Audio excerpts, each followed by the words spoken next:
اعوذ باللہ من الشیطان الرجیم بسم اللہ الرحمن الرحیم۔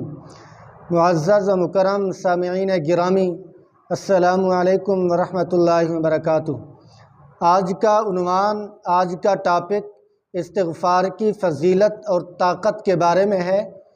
میرے دوستو، استغفار کا مطلب ہے بخشش طلب کرنا، اللہ تبارک و تعالی سے اپنے گناہوں کی معافی مانگنا کہ اے اللہ، مجھ سے جو غلطیاں سرزد ہوئی ہیں، مجھ سے جو گناہ ہوئے ہیں، آج میں ندامت کرتے ہوئے آپ سے گناہوں کی بخشش مانگ رہا ہوں، اے اللہ مجھے معاف کر دیں۔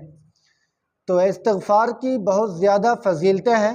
جو بندہ استغفار کثرت کے ساتھ کرتا ہے، اس پر اللہ تبارک و تعالیٰ کی رحمت اترتی ہے، اس پر اللہ تبارک و تعالیٰ کی رحمت اترتی ہے۔ حدیث پاک میں آتا ہے، طوبیٰ لمن وجد فی صحیفتہ استغفارا کثیرا، کہ میدان محشر کے دن جس بندے کے نامہ اعمال میں استغفار کثرت کے ساتھ ہوگا، وہ خوش نصیب ہے، خوش بخت ہے، جس کے اعمال میں استغفار کی دولت کثرت کے ساتھ ہوگی۔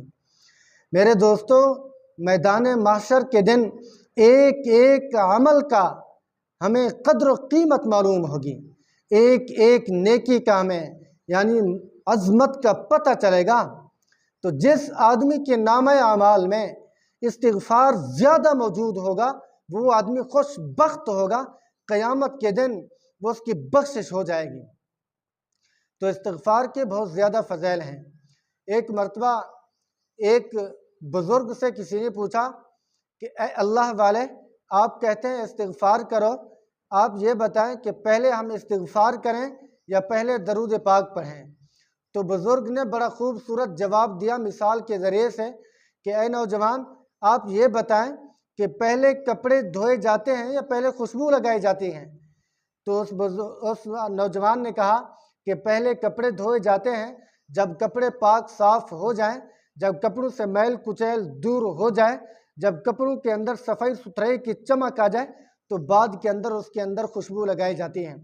تو اس بزرگ نے بہترین جواب دیا کہ اے نوجوان، دیکھ، استغفار کے ذریعے سے آپ کا دل صاف ہوگا، پہلے دل کو صاف کرنا ہوگا، گناہوں کی میل کچیل ختم ہوگی، بعد کے اندر آپ نے درود پاک پڑھنا ہے، اس کے اندر درود پاک خوشبو کی طرح ہو جائے گی، یعنی دل صاف بھی ہو جائے گا اور خوشبو سے معطر بھی ہو جائے گا۔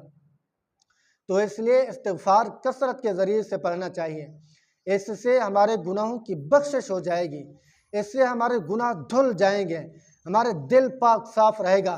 اور ایک بات یاد رکھیں، جو بندہ استغفار کثرت کے ساتھ پڑھتا ہے، اللہ تعالیٰ اسے مستجاب الدعوات بنا دیتے ہیں، اس کی ہر دعا قبول ہو جاتی ہیں۔ امام مالک رحمۃ اللہ علیہ کے بارے میں آتا ہے کہ وہ ایک مرتبہ عراق کے کسی ناواقف شہر میں چلے گئے، تو رات کے اندر وہیں چلے گئے، تو ایک مسجد کے اندر گئے کہ رات یہیں پہ گزاروں گا، صبح میں اپنا سفر کروں گا۔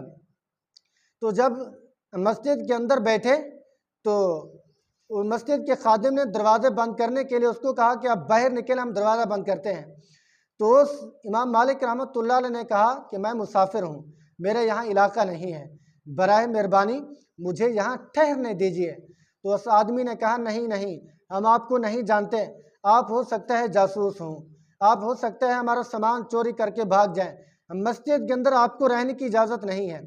امام مالک رحمۃ اللہ علیہ بار بار اصرار کرتے رہے، آخرکار اس آدمی نے امام مالک کو گھسیٹ کر مسجد کے دروازے کے سامنے ایک باورچی تھا جو روٹے تندور پر لگاتا تھا، وہیں جا کے بٹھا دیا۔ امام مالک رحمۃ اللہ علیہ نے اس باورچی سے کہا کہ مجھے یہاں ٹھہرنے کی اجازت ہے؟ اس نے کہا ٹھیک ہے، آپ یہاں ٹھہر جائیں، آپ کو اجازت ہے۔ تو رات امام مالک رحمۃ اللہ علیہ وہیں گزاری۔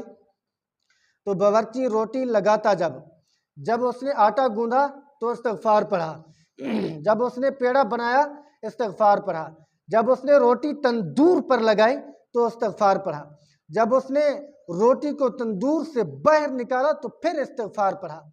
امام مالک رحمۃ اللہ علیہ نے جب یہ ماجرا دیکھا تو حیران ہو گئے کہ آخر کیا وجہ ہے، اتنی زیادہ استغفار پڑھ رہا ہے، اس سے پوچھوں کہ اتنی استغفار کیوں پڑھتے ہو؟